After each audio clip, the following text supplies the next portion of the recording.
Hi, I'm Micah Halpern. Thank you for joining me today as I do some thinking out loud. Our first segment is called Background Briefing. The first thing I've been thinking about is the great loss recently suffered by the Palestinian world. You've been thinking about it, you've seen it, and I've been thinking about it. His name is Saeb Erekat. Saeb Erekat was buried in Jericho. I know the cemetery. It's a fitting resting place for this illustrious Palestinian, lined with desert date palms and an oasis. Jericho is one of the oldest cities in the world. This is an argument actually between historians, split across cultures, questioning which society has the oldest relics. Is it ancient Near East or is it Asia? Jericho has archaeological remains from the Stone Age. It is near consecutive habitation for 10,000 years. It has been the distinction of being the oldest still inhabited city in the world, and is certainly the lowest city on earth, 846 feet below sea level. Jericho has its own character. It's different than any other Palestinian-controlled city or area. The difference even is that Yasser Arafat opened a defunct casino there for that very reason.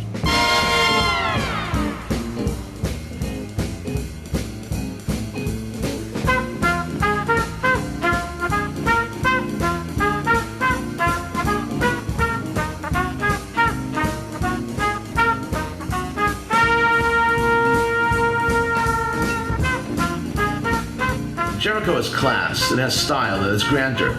It's hot, but it's an oasis with water, shade, fruit trees, dates, oranges, grapefruits, bananas. Saeb Erekat was born in Abu Dis, an Arab village, actually a suburb of Jerusalem.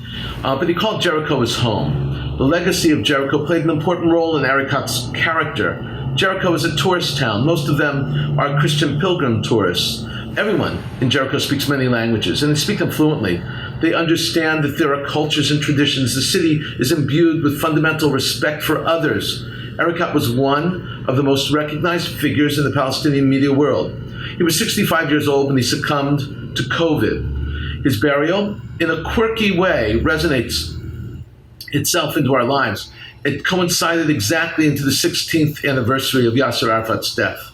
Interestingly, controversially, it was a home, and it died hard for Arab thinkers. He died in Hadassah Ein Karam in Jerusalem, exceptional medical complex. But he didn't go to a Palestinian hospital, a Jordanian hospital, a European hospital. His family asked the Israelis to come and get him and admit him to the COVID ward at Hadassah. Originally, the Palestinian political media machine asserted that he was brought to a hospital in Tel Aviv. Heaven forbid he should be brought to Jerusalem. Jerusalem is in dispute, Tel Aviv is not. But that was an outright lie. Palestinians later explained he went to the nearest hospital. That too was an outright lie, because they actually passed by two other hospitals in Jerusalem, Hadassah Mount Scopus and Shaarei Tzedek Hospital, before going to Ein Karam. They brought Erekat to the hospital that knew him, a hospital that had experience that he needed. He had a lung transplant in the United States in 2017. Erekat was Arafat's most trusted English spokesman, chief negotiator also. More than simply an insider, 16 years ago, he was thought to be a potential successor to Arafat. But the position went to Mahmoud Abbas, and once again, he was the successor position, to one day take over the Palestinian reins, this time from Abbas. I had many interactions with Erekat, mostly on air, sometimes in person. He was a propagandist for Arafat and the Palestinian Authority, a propagandist par excellence. Unfortunately, that led to some ridiculous comments and speculation and accusations on his part. Some were honest, but most were forced. He fought to justify the Palestinian clause, including terror attacks against Israel. One of my most favorite Erekat stories unfolded one night when I was sleeping peacefully in Jerusalem. 24-hour news broadcast from New York called me and asked me to go to Bethlehem because the Church of Nativity was being burned. They explained that Israel was burning the church. I jumped into my car and I crossed over the Bethlehem crossing a few minutes later, and the church was just a few minutes from the crossing. There was no tension, no crisis. Soldiers were lying on their tanks and jeeps listening to the radio. I sped along, parking at the foot of the stairs leading up to the church, bolted up the stairs, got to the top of the plaza, and it was totally empty. No smoke, no flames, quiet. and Israeli soldiers were actually kicking a can like a soccer ball. I asked them, were things quiet? They said, boring. The network was still on the phone. I never hung up with them because in a crisis, you never want to hang up because you'll never get through again. I have multiple phones and multiple batteries to make sure that that would not happen. I asked the network to please clarify. Then I had an aha moment. They told me that Saeb Erekat was on the air describing the burning of this church. I said to them, well, tell me where he is and I'll go comment next to him. They discovered that Erekat was 40 miles away in Jericho. They were live on air and he was commenting on Israel burning the holy Christian site without confirming that he was there. Jericho is 850 feet below sea level. Bethlehem is 100 feet higher than Jerusalem, about 2,700 feet above sea level. There's an entire mountain range between them. The episode fazed neither Erekat nor the media because they continued to use him and trust him. Erekat understood the media. He understood the role of the media, its importance. It even meant engaging in total falsehoods as long as the Palestinian story would be told. He knew that when you fell off the front page, so to speak, you became irrelevant. And that is the unfortunate reality of the end of his life. These past few years, the Palestinian issue has become off-central. The once great legacy of Saeb Erekat was lost. His death did not make the headlines. It did not even make the front page. Coming up next, points of view. First up is a column by Bill Clinton, the 42nd President of the United States. It's from The Atlantic and was published November 4th, 2020.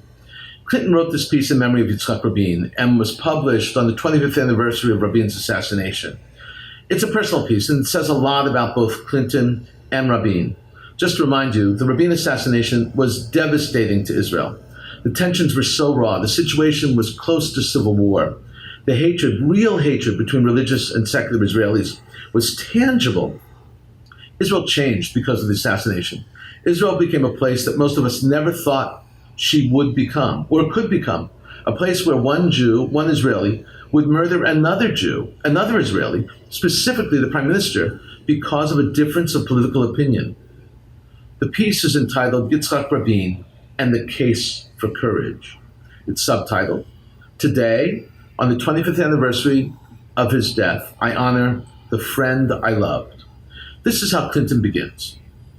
Late at night on November 4th, 1995, while leaving a huge rally in Tel Aviv, moments after leaving the crowd in the singing of the Song of Peace, Don't say the day will come, bring the day, Prime Minister Yitzhak Rabin was shot by a young Israeli bitterly opposed to the peace process with the Palestinians.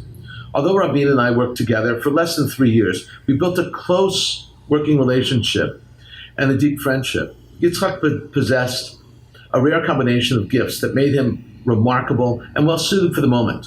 He was a brave soldier, principled patriot, skilled strategist, and keen judge of character who understood how people thought and felt and why they did what they did.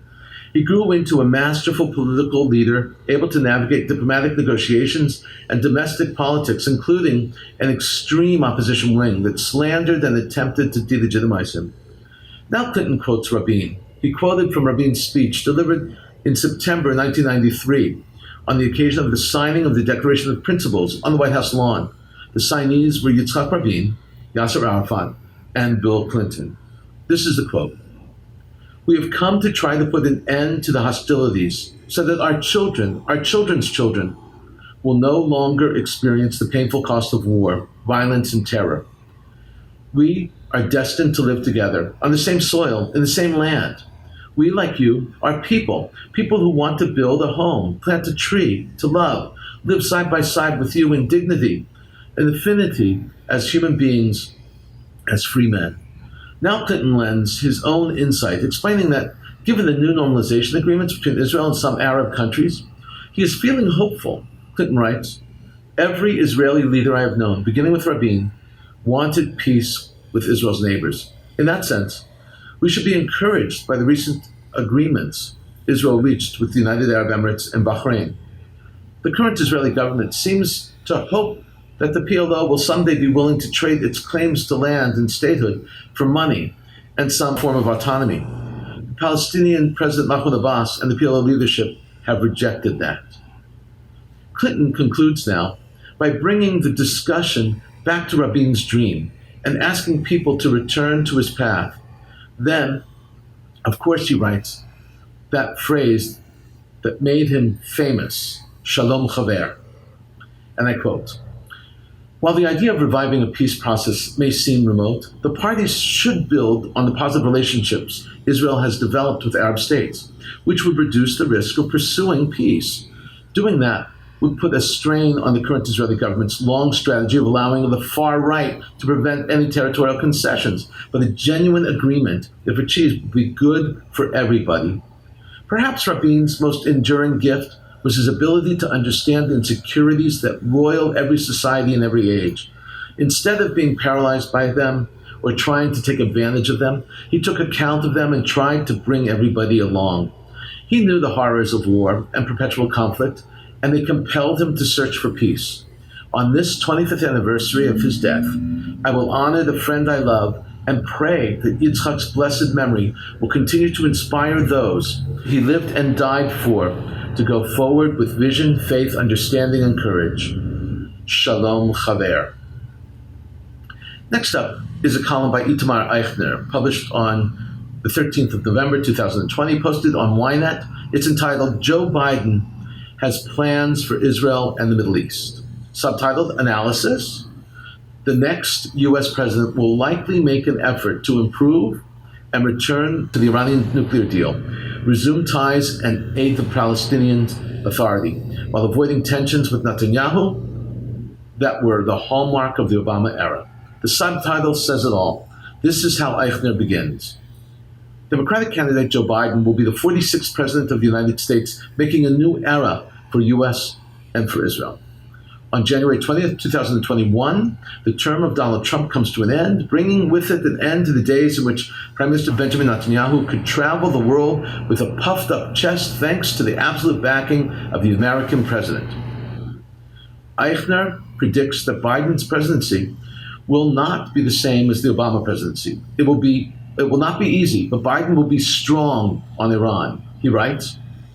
And while the days of unlimited U.S. support are seemingly over, Biden's time in the White House will not necessarily mean the incessant conflict between Washington and Jerusalem that was on display during the Obama era. Biden has no interest in confronting Israel. The long-standing personal friendship between Biden and Netanyahu will allow the prime minister, if he acts carefully and responsibly, to engage in dignified dialogue with the White House of Biden and Vice President-elect Kamala Harris. Eichner, I believe, correctly explains that Biden's presidency will push Israel. He writes, "Biden's term will not be a walk in the park for Israel. There is still a lot of anger towards Netanyahu, both in the Democratic Party and Biden's inner circle over his hostility to Obama and his friendship with Trump." Finally, Eichner explains what Israel should be anticipating. Israel also believes that Biden will work to extend the Iran nuclear agreement, which is set to expire within the next few years. By a few decades, it is doubtful that the Iranians will agree to this either. Regarding Turkey, Israel assesses that Biden will also be far tougher on President Recep Tayyip Erdogan than Trump, who more or less embraced him. An exacerbation of relations between the president-elect and his Turkish counterpart can be expected. Biden will place more emphasis on human rights, freedom of expression, and freedom of the press than Trump. This was a very clear-headed prediction. I can tell you, I think this is what will happen. Only time will tell, though. Coming up, commentary through cartoons, where pictures tell the story. I'm going to show you 5 cartoons and images today. First up is actually a tweet. It makes fun of the divided America, also pokes fun at Israel's two-state solution. The tweet reads, "Bibi just called Trump to offer America a two-state solution." This is very funny. It focuses on tensions that are emerging and the enormous difficulties that exist in bringing together the two parties, both in the United States and, of course, in Israel. Second up was published in London on November 12th, 2020, and it's called Assad Conference on Refugees, drawn by Ahmed Hajjaj. It was published in Al-Arabi Al-Jadid, a newspaper in London. Refugees are standing in line to return to Syria, Assad is at a desk with a computer filled with facial pictures of each person, their background. After checking, he kicks the refugees out, one refugee out. The cartoonist is making a strong political statement. Assad is not permitting refugees back into Syria, he's saying. Third up is a cartoon by Steve Zak and was published in the Minnesota Star Tribune on November 6, 2020. It's entitled Pollster Probe. There are a lot of pollster things I'm going to do here. The pollster is checking the ear and mind of a voter, and the light bounces out of the pollster's ear. In other words, the pollster is looking, but what he really finds is what's in his own mind, not the voter's mind. Fourth up makes fun of pollsters also. It's by Bruce Planty, printed November 6th. It's called Old Pollsters. Two ranchers are looking at their horse in the corral. One says, "Yep, old pollster's horse, racing days are over. Time to put him out to pasture." The second rancher says, "Better yet, the glue factory." That says it all. There's nothing more to say than what that cartoon says about pollsters. But there's a fifth cartoon about pollsters. Also makes fun of them. It's drawn by Guy Parsons and it appeared on November 5th. It's called Pollster Heaven, and it comes from Canada. A young man looking at his cell phone says, "Those pollsters got it made. They're never right, but people still want to know their opinion. I wonder what it pays." All these jabs at pollsters are justified. There comes a time when one must ask why anyone even is paying attention to the pollsters. They're so far off. In a moment, more of my own predictions and perspective.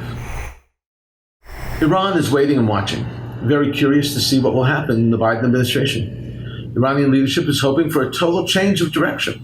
Back to the Iranian deal, diplomatic paths that will reopen the embargo on the Iranian businesses. Their ideal scenario would be to lift sanctions on Iranian oil and permit COVID medications to enter the country immediately. At this stage, I think Iran is too hopeful. They should continue to wait and test the waters. And then they should wait a little longer because things may not go in their direction. The United States is well aware that Iran has been cheating, ending around the system, the embargoes and all the other things, especially with regard to the nuclear issues. And the United States knows too that the Saudis and other Gulf states are wary of the advances towards Iran. Many things have changed in the 4 years since the Obama has left office. The Trump administration successfully highlighted the problems of the Iranian deal. The imperfections need to be resolved, and Biden's advisors are well aware of this. Iran is hurting economically and COVID-wise for sure. That should be clear. They need the assistance of the United States, and that is an important tool that can and should be used as leverage to get more from Iran than what was in the original accords.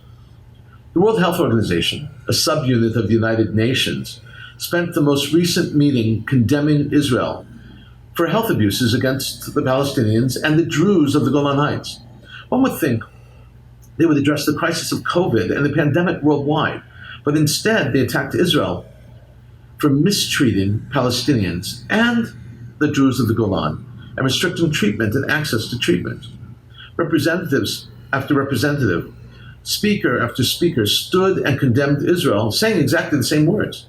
It was 4 hours of a session that resulted in a resolution condemning Israel.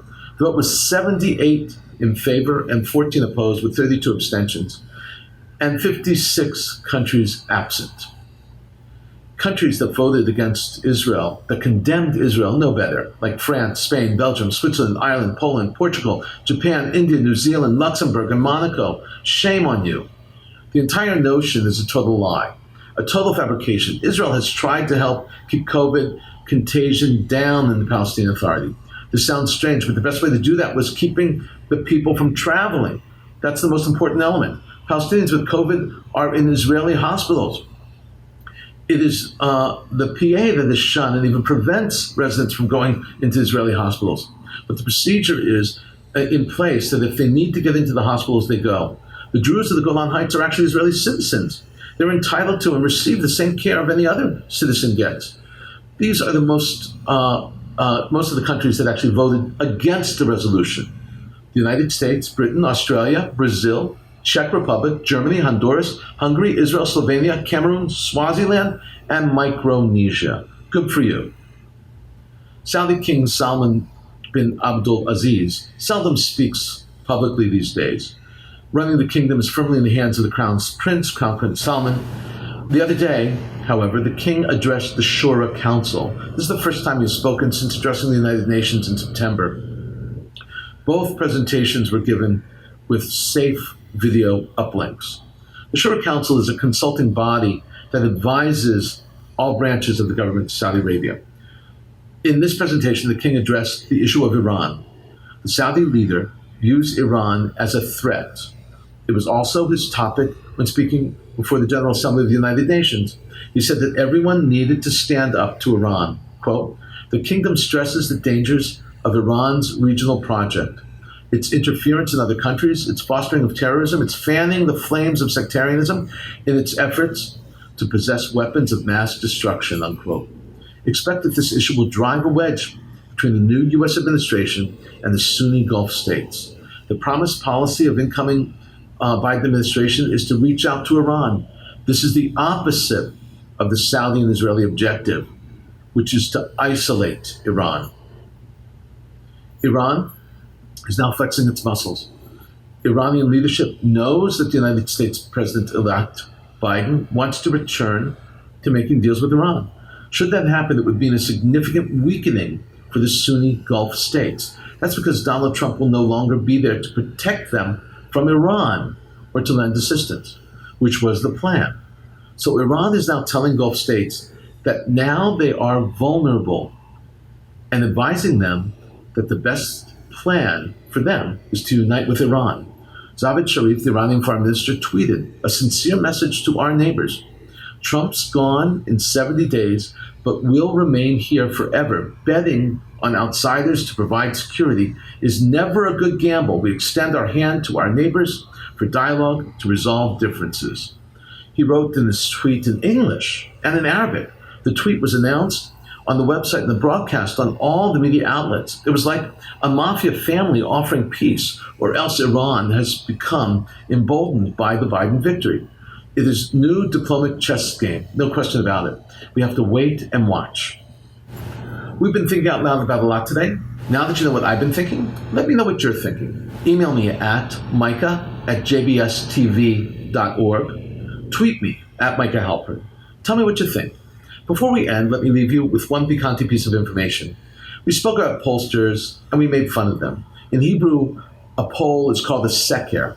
We find the word in the Bible, in the Mishnah, in the Talmud. It means to count or to calculate. George Gallup of Iowa was the father of modern polls. He was born in 1901, dies in 1984. He began as a writer for a local paper to pay his way through State University of Iowa. His first polls were to try to understand which parts of the paper people were interested in and what they read. So let's say he would pull the crossword puzzle out of the paper and count the number of complaints of people that called or wrote in. He would also talk to a reader and show them the paper and ask what the person liked or disliked. He started doing this in several papers. He used the info and sold it to papers to determine the price of advertisements. In 1936, Gallup first began applying his polls to elections. He made his famous mistake in 1948 when he predicted and even called the election for Thomas Dewey. Obviously, Harry Truman won. Papers even published the results of his polls and declared Dewey was the winner. Many people have heard of the famous headline, "Dewey defeats Truman." Critics thought that Gallup's mistake would be the last time polls would ever be used in elections. But as we know, polls continue, and they continue to make mistakes. Thank you for Think Out Loud with me, Micah Halpern. Let's think out loud again next week on JBS.